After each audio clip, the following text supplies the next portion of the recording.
ਸਤਿ ਸ਼੍ਰੀ ਅਕਾਲ। ਚੜ੍ਹਦੀ ਕਲਾ ਟਾਈਮ ਟੀਵੀ ਨਿਊਜ਼ ਦੇਖਣ ਵਾਲੇ ਸਾਰੇ ਦਰਸ਼ਕਾਂ ਦਾ ਮੈਂ ਰਾਜਵਿੰਦਰ ਕੌਰ ਸਵਾਗਤ ਕਰਦੀ ਹਾਂ। ਖਬਰਾਂ ਦੀ ਸ਼ੁਰੂਆਤ ਤੋਂ ਪਹਿਲਾਂ ਇੱਕ ਨਜ਼ਰ ਮਾਰ ਲੈਂਦੇ ਹਾਂ ਸੁਰਖੀਆਂ ਦੇ ਵੱਲ।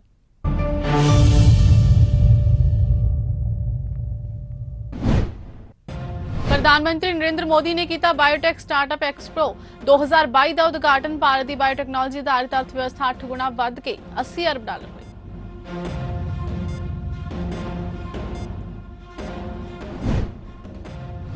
पंजाब सरकार ने लिया वड्डा फैसला। ट्यूबवैल ते लोड वधाउण दा खर्चा 4750 रुपए प्रति हार्स पावर तो घटा के 2500 रुपए किया।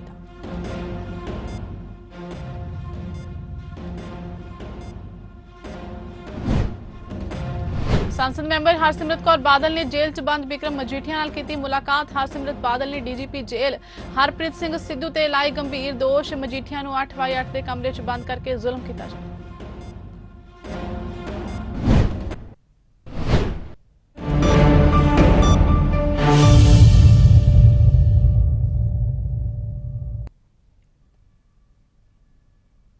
ਅਤੇ ਹੁਣ ਖਬਰਾਂ ਵਿਸਥਾਰ ਦੇ ਨਾਲ। ਪ੍ਰਧਾਨ ਮੰਤਰੀ ਨਰਿੰਦਰ ਮੋਦੀ ਨੇ ਕਿਹਾ ਕਿ ਭਾਰਤ ਦੀ ਬਾਇਓਟੈਕਨੋਲੋਜੀ ਆਧਾਰਿਤ ਅਰਥ ਵਿਵਸਥਾ 8 ਸਾਲਾਂ ਵਿੱਚ 8 ਗੁਣਾ ਵੱਧ ਕੇ $80 ਬਿਲੀਅਨ ਹੋ ਗਈ ਹੈ ਤੇ ਦੇਸ਼ ਦੇ ਖੇਤਰ ਦੇ ਪਹਿਲੇ 10 ਦੇਸ਼ਾਂ ਦੀ ਸੂਚੀ ਵਿੱਚ ਸ਼ਾਮਿਲ ਹੋਣ ਜਾ ਰਹੀ ਹੈ।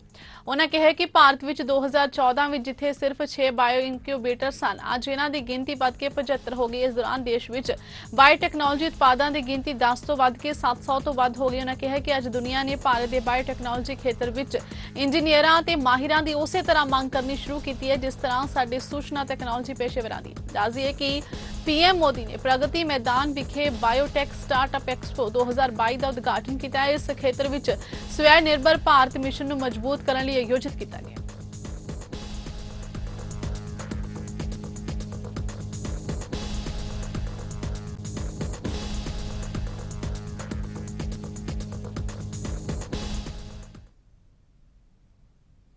पंजाब सरकार दा किसानां दे हक विच एक वड्डा फैसला सांझे करदिआं मुख मंत्री भगवंत मान ने दस्सिआ कि ट्यूबवैल ते लोड वधाउण दा खर्चा 4750 रुपए प्रति हार्स पावर तो घटा के 2500 रुपए कर दिता गया। उन्होंने दस्सिआ कि हज़ारां किसानां नूं इसदा फायदा होवेगा ते असीं खेती नूं मजबूरी दा नहीं सगों लाहेवंद धंधा बनाउणा चाहुंदे हां।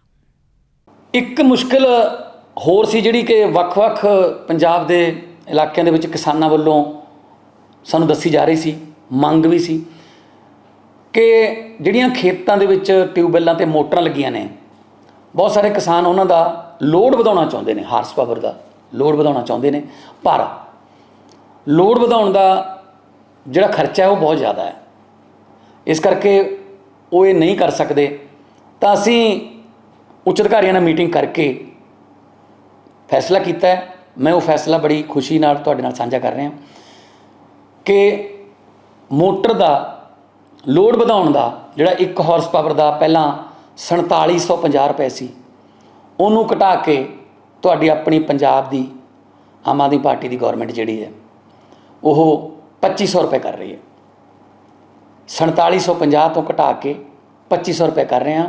ਮੈਨੂੰ ਉਮੀਦ ਹੈ ਕਿ ਪੂਰੇ ਪੰਜਾਬ ਦੇ ਵਿੱਚ ਕਿਸਾਨ ਜਿਹੜੇ ਨੇ ਇਹ ਤੋਂ ਫਾਇਦਾ ਲੈਣਗੇ ਤੇ ਖੁਸ਼ ਹੋਣਗੇ, ਕਿਉਂਕਿ ਅਸੀਂ ਚਾਹੁੰਦੇ ਹਾਂ ਕਿ ਖੇਤੀ ਦੀ ਲਾਗਤ ਘਟਾਈ ਜਾਵੇ, ਜਿਹੜਾ ਖਰਚਾ ਹੁੰਦਾ ਖੇਤੀ 'ਤੇ ਉਹ ਘਟਾਇਆ ਜਾਵੇ ਤੇ ਜਿਹੜਾ ਉਤਪਾਦਨ ਹੈ ਉਹ ਨਵੇਂ ਬੀਜਾਂ ਦੀਆਂ ਖੋਜਾਂ ਰਾਹੀਂ ਵਧਾਇਆ ਜਾਵੇ ਤਾਂ ਕਿ ਖੇਤੀ ਲੀਹ 'ਤੇ ਆ ਸਕੇ।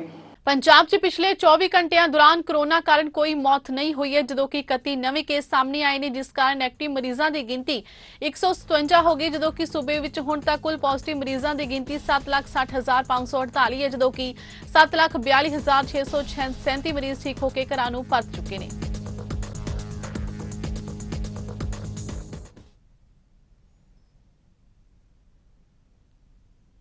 दिल्ली च एक अहम तरीन समारोह दौरान 3 तख्तां दे जथेदार साहिबाना वालों चढ़दी कला ग्रुप के चेयरमैन ते पद्म श्री अवार्डी सरदार जगजीत सिंह दर्दी नूं पंथ भूषण की पदवी प्रदान की गई। पेश है इस बाबत साडी एक रिपोर्ट। श्री अकाल तख्त साहिब के जथेदार सिंह साहिब ज्ञानी हरप्रीत सिंह जी जो तखत श्री दमदमा साहिब के भी जथेदार ने ਅਤੇ तखत श्री हरमंदर जी पटना साहिब के जथेदार ज्ञानी रणजीत सिंह जी ने प्रसिद्ध पत्रकार विद्यादानी पंथ सेवक चढ़दी कला ग्रुप के चेयरमैन ਅਤੇ पद्म श्री अवार्डी भाई साहब सरदार जगजीत सिंह दर्दी नूं पंथ भूषण की पदवी प्रदान की है। दिल्ली के कॉन्स्टिट्यूशन क्लब ऑफ इंडिया के स्पीकर हाल विखे ਦਿੱਲੀ ਸਿੱਖ ਗੁਰਦੁਆਰਾ ਪ੍ਰਬੰਧਕ ਕਮੇਟੀ ਵੱਲੋਂ ਆਯੋਜਿਤ ਪ੍ਰਭਾਵਸ਼ਾਲੀ ਸਮਾਗਮ ਨੂੰ ਸੰਬੋਧਨ ਕਰਦਿਆਂ ਇੰਡੀਅਨ ਨਿਊਜ਼ਪੇਪਰ ਸੁਸਾਇਟੀ INS ਦੇ ਪ੍ਰਧਾਨ ਸ੍ਰੀ ਮੋਹਿਤ ਜੈਨ ਨੇ ਸਰਦਾਰ ਜਗਜੀਤ ਸਿੰਘ ਦਰਦੀ ਦੀ ਅਗਵਾਈ ਹੇਠ ਚੜ੍ਹਦੀ ਕਲਾ ਮੀਡੀਆ ਗਰੁੱਪ ਦੁਆਰਾ ਫਿਰਕੂ ਸਦਭਾਵਨਾ, ਕੌਮੀ ਏਕਤਾ, ਖਾਸ ਕਰਕੇ ਸਿੱਖਿਆ, ਪੰਜਾਬੀ ਭਾਸ਼ਾ, ਸੱਭਿਆਚਾਰ ਅਤੇ ਭਾਰਤੀ ਵਿਰਾਸਤ ਲਈ ਜੋ ਸ਼ਾਨਦਾਰ ਭੂਮਿਕਾ ਨਿਭਾਈ ਗਈ ਹੈ ਉਸ ਦੀ ਭਰਵੀਂ ਪ੍ਰਸ਼ੰਸਾ ਕੀਤੀ। ਉਹਨੇ ਕਿਹਾ ਕਿ ਸਰਦਾਰ ਜਗਜੀਤ ਸਿੰਘ ਦਰਦੀ 1988 ਤੋਂ INS ਦੀ ਐਗਜ਼ੀਕਟਿਵ ਕਮੇਟੀ ਦੇ ਮੈਂਬਰ ਨੇ ਅਤੇ ਉਹਨਾਂ ਵੱਲੋਂ ਅਖਬਾਰ ਉਦਯੋਗ ਦੀ ਭਲਾਈ ਲਈ ਪ੍ਰਸ਼ੰਸਾਯੋਗ ਕੰਮ ਕੀਤਾ ਗਿਆ। ਦਿੱਲੀ ਸਿੱਖ ਗੁਰਦੁਆਰਾ ਪ੍ਰਬੰਧਕ ਕਮੇਟੀ ਦੇ ਪ੍ਰਧਾਨ ਸਰਦਾਰ ਹਰਮੀਤ ਸਿੰਘ ਕਾਲਕਾ ਨੇ ਸਰਦਾਰ ਜਗਜੀਤ ਸਿੰਘ ਦਰਦੀ ਵੱਲੋਂ ਪਿਛਲੇ 60 ਸਾਲਾਂ ਤੋਂ ਸਿੱਖਾਂ ਅਤੇ ਪੰਜਾਬ ਦੀ ਭਲਾਈ ਅਤੇ ਪੰਜਾਬੀ ਭਾਸ਼ਾ ਦੇ ਵਿਸ਼ਵ ਪੱਧਰ ਉੱਤੇ ਪ੍ਰਚਾਰ ਤੇ ਪ੍ਰਸਾਰ ਦੇ ਲਈ ਨਿਭਾਈਆਂ ਸੇਵਾਵਾਂ ਨੂੰ ਉਜਾਗਰ ਕੀਤਾ। ਰਾਜ ਸਭਾ ਮੈਂਬਰ ਪਦਮ ਸ਼੍ਰੀ ਸਰਦਾਰ ਵਿਕਰਮਜੀਤ ਸਿੰਘ ਸਾਨੀ ਨੇ ਕਿਹਾ ਕਿ ਸਰਦਾਰ ਜਗਜੀਤ ਸਿੰਘ ਦਰਦੀ ਨੇ ਮਹਿਜ 12 ਸਾਲ ਦੀ ਉਮਰ ਤੋਂ ਹੀ ਪੰਜਾਬ ਲਈ ਸੰਘਰਸ਼ ਸ਼ੁਰੂ ਕਰ ਦਿੱਤਾ ਸੀ। ਪੰਜਾਬ ਸੂਬੇ ਦੀ ਬਣਤਰ ਲਈ ਵੀ ਉਹਨਾਂ ਕੁਰਬਾਨੀਆਂ ਕੀਤੀਆਂ, ਜੇਲ੍ਹਾਂ ਕੱਟੀਆਂ ਅਤੇ ਅੱਜ ਆਪਣੇ ਰੋਜ਼ਾਨਾ ਅਖਬਾਰ ਅਤੇ TV ਚੈਨਲ ਦੇ ਜ਼ਰੀਏ ਸਿੱਖ ਜਗਤ ਅਤੇ ਭਾਰਤੀ ਭਾਈਚਾਰੇ ਦੀ ਸੇਵਾ ਕਰ ਰਹੇ ਨੇ। ਉਹਨਾਂ ਸਰਦਾਰ ਜਗਜੀਤ ਸਿੰਘ ਦਰਦੀ ਨੂੰ ਪਦਮ ਸ਼੍ਰੀ ਅਵਾਰਡ ਨਾਲ ਸਨਮਾਨਿਤ ਕਰਨ ਲਈ ਭਾਰਤ ਸਰਕਾਰ ਦਾ ਧੰਨਵਾਦ ਕੀਤਾ ਹੈ। ਦਿੱਲੀ ਸਿੱਖ ਗੁਰਦੁਆਰਾ ਪ੍ਰਬੰਧਕ ਕਮੇਟੀ ਦੇ ਸਾਬਕਾ ਪ੍ਰਧਾਨ ਅਤੇ BJP ਆਗੂ ਮਨਜਿੰਦਰ ਸਿੰਘ ਸਿਰਸਾ ਨੇ ਸਿੱਖੀ ਦੇ ਪ੍ਰਸਾਰ ਤੇ ਚੜ੍ਹਦੀ ਕਲਾ ਟਾਈਮ TV ਵੱਲੋਂ ਗੁਰਦੁਆਰਾ ਬੰਗਲਾ ਸਾਹਿਬ ਨਵੀਂ ਦਿੱਲੀ ਤੋਂ ਪਿਛਲੇ 15 ਸਾਲਾਂ ਤੋਂ ਬਿਨਾਂ ਕੋਈ ਪੈਸਾ ਲਏ ਹਰ ਰੋਜ਼ 8 ਘੰਟੇ ਪ੍ਰਸਾਰਣ ਕੀਤੇ ਜਾਣ ਦੀ ਸ਼ਲਾਘਾ ਕੀਤੀ। ਇਸ ਤੋਂ ਇਲਾਵਾ ਤਖਤ ਸ੍ਰੀ ਹਰਿਮੰਦਰ ਜੀ ਪਟਨਾ ਸਾਹਿਬ ਅਤੇ ਸੱਚਖੰਡ ਸ੍ਰੀ ਹੇਮਕੁੰਟ ਸਾਹਿਬ ਤੋਂ ਵੀ ਹਰ ਰੋਜ਼ ਸ਼ਬਦ ਕੀਰਤਨ ਅਤੇ ਕਥਾ ਦਾ ਸਿੱਧਾ ਪ੍ਰਸਾਰਣ ਜਾਰੀ ਹੈ। ਸ੍ਰੀ ਅਕਾਲ ਤਖਤ ਸਾਹਿਬ ਤੇ ਤਖਤ ਸ੍ਰੀ ਹਰਿਮੰਦਰ ਜੀ ਪਟਨਾ ਸਾਹਿਬ ਦੋਹਾਂ ਦੇ ਜਥੇਦਾਰ ਸਾਹਿਬਾਨਾਂ ਨੇ ਪਿਛਲੇ 62 ਸਾਲਾਂ ਤੋਂ ਪਦਮ ਸ਼੍ਰੀ ਨਾਲ ਸਨਮਾਨਿਤ ਪੰਥ ਭੂਸ਼ਣ ਭਾਈ ਸਾਹਿਬ ਸਰਦਾਰ ਜਗਜੀਤ ਸਿੰਘ ਦਰਦੀ ਦੁਆਰਾ ਵਿਸ਼ਵ ਭਲਾਈ ਲਈ ਨਿਰੰਤਰ ਕਾਰਜ ਕਰਨ ਅਤੇ ਪ੍ਰਿੰਟ, ਇਲੈਕਟ੍ਰੋਨਿਕ ਅਤੇ ਸੋਸ਼ਲ ਮੀਡੀਆ ਰਾਹੀਂ ਵਿਸ਼ਵ ਭਰ ਵਿੱਚ ਗੁਰਬਾਣੀ ਦੇ ਪ੍ਰਚਾਰ ਅਤੇ ਫੈਲਾਅ ਦੀ ਭਰਪੂਰ ਸ਼ਲਾਘਾ ਕੀਤੀ। ਭਾਰਤੀ ਘੱਟ ਗਿਣਤੀ ਕਮਿਸ਼ਨ ਦੇ ਚੇਅਰਮੈਨ ਸਰਦਾਰ ਇਕਬਾਲ ਸਿੰਘ ਲਾਲਪੁਰਾ ਅਤੇ ਸਾਬਕਾ ਰਾਜ ਸਭਾ ਮੈਂਬਰ ਤਰਲੋਚਨ ਸਿੰਘ ਨੇ ਕਿਹਾ ਕਿ ਸਰਦਾਰ ਦਰਦੀ ਅਜਿਹੇ ਵਿਲੱਖਣ ਪੱਤਰਕਾਰ ਨੇ ਜਿਨ੍ਹਾਂ ਨੇ ਜ਼ਿੰਦਗੀ ਭਰ ਗੁਰਬਾਣੀ, ਸਿੱਖ ਇਤਿਹਾਸ, ਸੱਭਿਆਚਾਰ ਅਤੇ ਸ਼ਾਨਾਮਤੀ ਵਿਰਾਸਤ ਦਾ ਸਫਲਤਾਪੂਰਵਕ ਪ੍ਰਚਾਰ ਕੀਤਾ ਹੈ, ਜਿਸ ਲਈ ਉਹ ਸਰਵਉੱਚ ਨਾਗਰਿਕ ਸਨਮਾਨ ਪਦਮ ਸ਼੍ਰੀ ਦੇ ਹੱਕਦਾਰ ਬਣੇ। ਇਸ ਮੌਕੇ ਰਾਜਧਾਨੀ ਦੀਆਂ ਲਗਭਗ 50 ਵੱਖ-ਵੱਖ ਸੰਸਥਾਵਾਂ ਨੇ ਸਰਦਾਰ ਜਗਜੀਤ ਸਿੰਘ ਦਰਦੀ ਨੂੰ ਗੁਲਦਸਤਿਆਂ, ਸ਼ਾਲਾਂ ਅਤੇ ਸ਼ਾਨਦਾਰ ਮੋਮੈਂਟੋਜ਼ ਨਾਲ ਸਨਮਾਨਿਤ ਕੀਤਾ।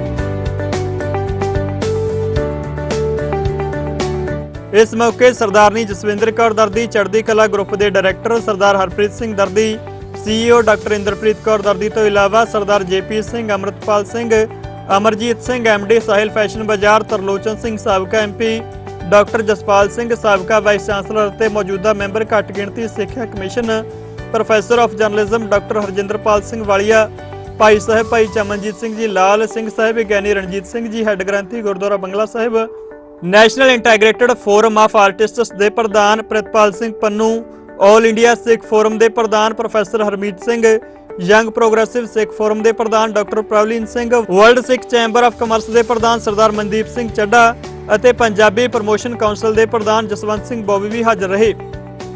ਮੈਂਬਰ ਪਾਰਲੀਮੈਂਟ ਹਰਸਿਮਰਤ ਕੌਰ ਬਾਦਲ ਨੇ ਕੇਂਦਰੀ ਜੇਲ੍ਹ ਵਿੱਚ ਬੰਦ ਆਪਣੇ ਭਰਾ ਤੇ ਸਾਬਕਾ ਮੰਤਰੀ ਬਿਕਰਮ ਸਿੰਘ ਮਜੀਠੀਆ ਨਾਲ ਮੁਲਾਕਾਤ ਕੀਤੀ।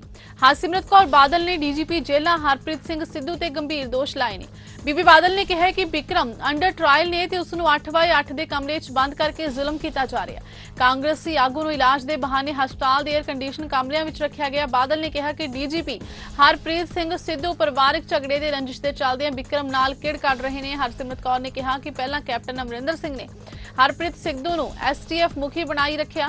ਨਸ਼ਿਆਂ ਤੇ ਤਾਂ ਠੱਲ ਪਈ ਨਹੀਂ, ਪਰ ਇਕੱਲੇ ਬਿਕਰਮ ਨੂੰ ਘੇਰਨ ਦੀ ਤਿਆਰੀ ਕੀਤੀ ਗਈ। ਹਰਸਿਮਰਤ ਕੌਰ ਬਾਦਲ ਨੇ ਕਿਹਾ ਕਿ ਜੇਲ੍ਹ ਵਿੱਚ ਬਿਕਰਮ ਤੇ ਅਣਮਨੁੱਖੀ ਤਸ਼ੱਦਦ ਢਾਉਣ ਦੇ ਨਾਲ ਜਾਨ ਦਾ ਵੀ ਖਤਰਾ ਬਣਿਆ ਹੋਇਆ ਤੇ ਹੁਣ ਸਿਰਫ ਅਦਾਲਤ ਤੋਂ ਉਮੀਦ ਬਾਕੀ। ਉਹਨਾਂ ਵੱਲੋਂ ਰਾਜਪਾਲ ਨੂੰ ਵੀ ਮੰਗ ਪੱਤਰ ਸੌਂਪਿਆ ਗਿਆ।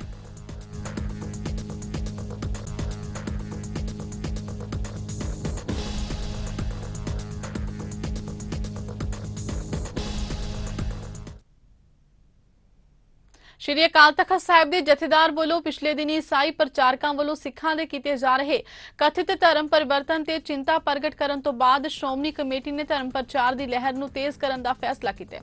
ਇਸੇ ਸਬੰਧ ਵਿੱਚ ਤਖ਼ਤ ਸ੍ਰੀ ਕੇਸਗੜ੍ਹ ਸਾਹਿਬ ਵਿਖੇ ਸ਼੍ਰੋਮਣੀ ਗੁਰਦੁਆਰਾ ਪ੍ਰਬੰਧਕ ਕਮੇਟੀ ਦੇ ਪ੍ਰਧਾਨ ਐਡਵੋਕੇਟ ਹਰਜਿੰਦਰ ਸਿੰਘ ਧਾਮੀ ਵੱਲੋਂ ਦੁਆਬਾ ਜ਼ੋਨ ਦੇ ਪ੍ਰਚਾਰਕਾਂ ਨਾਲ ਇੱਕ ਵਿਸ਼ੇਸ਼ ਇਕੱਤਰਤਾ ਕੀਤੀ ਗਈ, ਜਿਸ ਵਿੱਚ ਤਖ਼ਤ ਸ੍ਰੀ ਕੇਸਗੜ੍ਹ ਸਾਹਿਬ ਦੇ ਜਥੇਦਾਰ ਗਿਆਨੀ ਰਘਬੀਰ ਸਿੰਘ ਨੇ ਅੰਮ੍ਰਿਤ ਸੰਚਾਰ ਲਹਿਰ ਨੂੰ ਸਰਗਰਮ ਰੂਪ 'ਚ ਚਲਾਉਣ ਦੀ ਗੱਲ ਆਖੀ।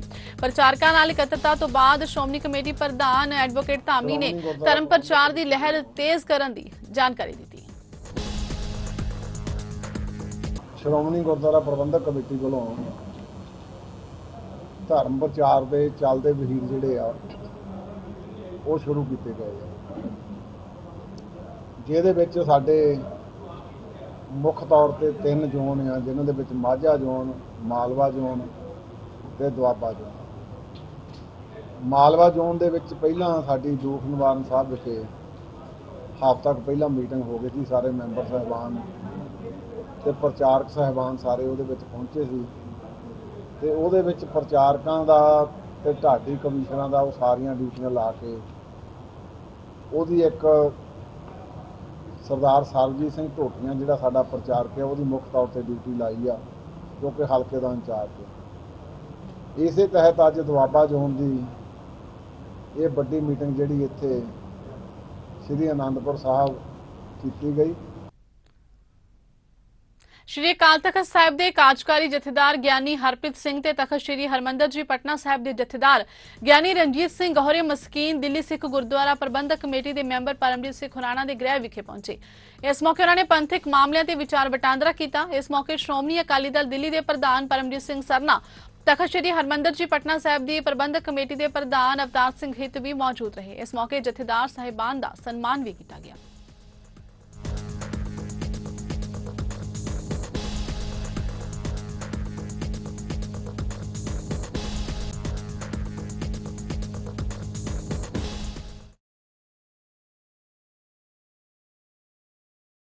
जो माहौल खुराना साहब ने पैदा किया है वो बहुत शलाघायोग है। उस तो वड्डी गल ये है कि क्योंकि इस वक्त पंजाब दे विच चोण हैगी 23 जून की, तो असी जथेदार साहब नाल पिछले 10 दिनों दीयां जो वारदातां होईयां उहदे बारे गलबात की और गलबात तो बाद जथेदार साहब दे नाल परसनल तौर पर गलबात करन तो बाद सानूं बड़ी खुशी हुई। उम्मीद है कि जिहड़ा जथेदार साहब नूं खुराना साहब ने न्योता दिता है जिथे अपने घर, इहदे विचों पंथ दे लई कोई चंगी गल निकल आवे। मैनूं उम्मीद है कि दोवें धिरां जिहड़ियां अपने आप नूं पंथ अखवांदियां हैगियां वो जथेदार साहब दे आदेश लैके कोई चंगी गल सामने आवे तां कि 23 जून की इलैक्शन दे विच सिख कौम नूं कोई नमेशी नहीं देखनी पवे। इस लिहाज नाल मैं समझदा वां कि बुलाया ते सी खुराना साहब ने, पर साडी इस मीटिंग नाल शायद कोई चंगी गल निकल आवे और मैनूं इस गल दी खुशी है कि खुराना साहब अपने घर हमेशा धार्मिक ते पंथक शख्सियतां नूं बुलांदे रहिंदे ने, उन्हां दी सेवा करते रहंदे ने। अज भी थोड़े समय जो इन्हां दे घर रौनक लगी है, जो पंथक शख्सियतां आईयां, बाद पटना साहब के जिहड़े जथेदार ਗਿਆਨੀ ਰਣਜੀਤ ਸਿੰਘ जी वो भी आए, तो मैं समझदा कि ਇਹ ਜਿਹੀਆਂ ਗੱਲਾਂ ਕਰਨ ਨਾਲ ਘਰ ਪਵਿੱਤਰ ਵੀ ਹੁੰਦਾ और गुरमुखां की सेवा करने नाल बरकत भी पैंदी है। तो दोनों काम इन्होंने किए। गुरु महाराज इन्होंने हमेशा चढ़ती कला बख्शे और अज की गलबात तो पंथ भी चढ़ती कला जाए जी साड़ी जथेदार हरप्रीत सिंह उन्होंने हुई है, ये मैं आस करदा। धन्यवाद है जथेदार साहब का, पटना साहब के जो जथेदार साहब है उन्होंने और सारी साध संगत का, मेरे सत्कारयोग वीर सरदार परमजीत सिंह सरना ते साड़ी सारी टीम का जिन्होंने दास की बेनती पर मान करके इतने सारे ने चरण पाए ने। जिवें कि प्रधान साहब ने दस्सिया है बई इत्थे साढ़े इत्थे शख्सियत महान शख्सियत और जथेदार साहब चरण पाते रहते हैं। वीर जी यकीन मनना यह सारा कुछ जो है मेरे माता और पिता जी के पैरों का सदका है। उन्होंने ही जो सानू सिखाया है, उन्होंने नक्शे कदम पर चल के असी जो काम कर रहे हैं और मैं आस करदा वां सारी संगत का सब का प्यार ਦਾਸ ਦੇ ਸਿਰ ਤੇ ਬਣਿਆ ਰਹੇਗਾ। ਵਾਹਿਗੁਰੂ ਜੀ ਕਾ ਖਾਲਸਾ, ਵਾਹਿਗੁਰੂ ਜੀ ਕੀ ਫਤਿਹ। ਅੱਜ ਦੇ ਦਿਨ ਬਹੁਤ ਭਾਰੀ ਖੁਸ਼ੀ ਮਿਲੀ ਹੈ ਕਿ ਪਰਮਜੀਤ ਸਿੰਘ ਖੁਰਾਨਾ ਜੋ ਦਿੱਲੀ ਸਿੱਖ ਗੁਰਦੁਆਰਾ ਪ੍ਰਬੰਧਕ ਕਮੇਟੀ ਦੇ ਮੈਂਬਰ ਚੁਣੇ ਗਏ ਹਨ, ਉਹਨਾਂ ਦੇ ਐਫਰਟਸ ਨਾਲ ਅਕਾਲ ਤਖਤ ਦੇ ਜਥੇਦਾਰ ਸਾਹਿਬ ਔਰ ਪਟਨਾ ਸਾਹਿਬ ਦੇ ਜਥੇਦਾਰ ਸਾਹਿਬ ਔਰ ਸਰਨਾ ਸਾਹਿਬ ਸਾਰੇ ਇੱਥੇ ਆ ਕਰਕੇ, ਹੋਰ ਵੀ ਬਹੁਤ ਸਾਰੀਆਂ ਐਸੀਆਂ ਹਸਤੀਆਂ ਜਿਨ੍ਹਾਂ ਨੇ ਇੱਥੇ ਇਹਨਾਂ ਦੇ ਘਰ ਆ ਕਰਕੇ ਇੱਕ ਐਸਾ ਗੱਠਜੋੜ ਕੀਤਾ ਹੈ। ਐਸੇ ਗੱਠਜੋੜ ਨੂੰ ਦੇਖ ਕਰਕੇ ਮਨ ਨੂੰ ਖੁਸ਼ੀ ਮਿਲਦੀ ਹੈ ਕਿ ਕੌਮ ਦੇ ਵਿੱਚ ਏਕਤਾ ਆਏ। ਔਰ ਜਿਸ ਤਰੀਕੇ ਨਾਲ ਪਰਮਜੀਤ ਖੁਰਾਨਾ ਨੇ ਇਹ ਐਫਰਟਸ ਕੀਤੇ ਨੇ, ਇਸ ਤੋਂ ਅਸੀਂ ਉਮੀਦ ਲਗਾਉਂਦੇ ਹਾਂ ਕਿ ਕਿਸੇ ਤਰ੍ਹਾਂ ਦੀ ਜੋ ਸਿੰਘਾਂ ਵਿੱਚ ਖਟਾਸ ਪੈਦਾ ਹੋ ਰਹੀ ਹੈ वो दूर होकर के आपसी प्रेम प्यार हो जाएगा और पंथ चढ़दी कला च रखेगा और आपसी प्रेम प्यार होएगा। इन्हां दे बहुत बहुत धन्नवादी हाँ। वाहिगुरू जी का खालसा, वाहिगुरू जी की फतेह। ਪਟਿਆਲਾ ਪੁਲਿਸ ਵੱਲੋਂ ਗੈਂਗਸਟਰਾਂ ਦੇ 2 ਕਰੀਬੀ ਸਾਥੀਆਂ ਤੇ 4 ਹੋਰਨਾਂ ਨੂੰ ਗ੍ਰਿਫਤਾਰ ਕਰਕੇ 5 ਵੈਪਨ ਬਰਾਮਦ ਕੀਤੇ ਗਏ ਨੇ।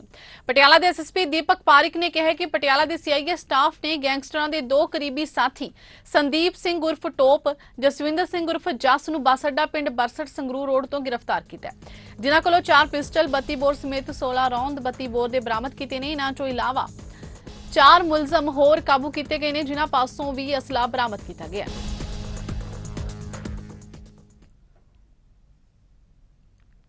ਨੰਗਲ ਪੁਲਿਸ ਨੂੰ ਉਸ ਵੇਲੇ ਵੱਡੀ ਕਾਮਯਾਬੀ ਮਿਲੀ ਜਦੋਂ ਪੁਲਿਸ ਟੀਮ ਨੇ ਨਾਕੇਬੰਦੀ ਦੌਰਾਨ ਇੱਕ ਨੌਜਵਾਨ ਨੂੰ ਰੋਕਿਆ ਤੇ ਉਸ ਕੋਲੋਂ 45 ਗ੍ਰਾਮ ਹੈਰੋਇਨ ਬਰਾਮਦ ਕੀਤੀ, ਜਿਸ ਦੀ ਕੀਮਤ 1.5 ਲੱਖ ਰੁਪਏ ਦੱਸੀ ਜਾ ਰਹੀ ਹੈ। ਪੁਲਿਸ ਵੱਲੋਂ ਮੁਲਜ਼ਮ ਖਿਲਾਫ ਕਾਨੂੰਨੀ ਕਾਰਵਾਈ ਕੀਤੀ ਜਾ ਰਹੀ ਹੈ।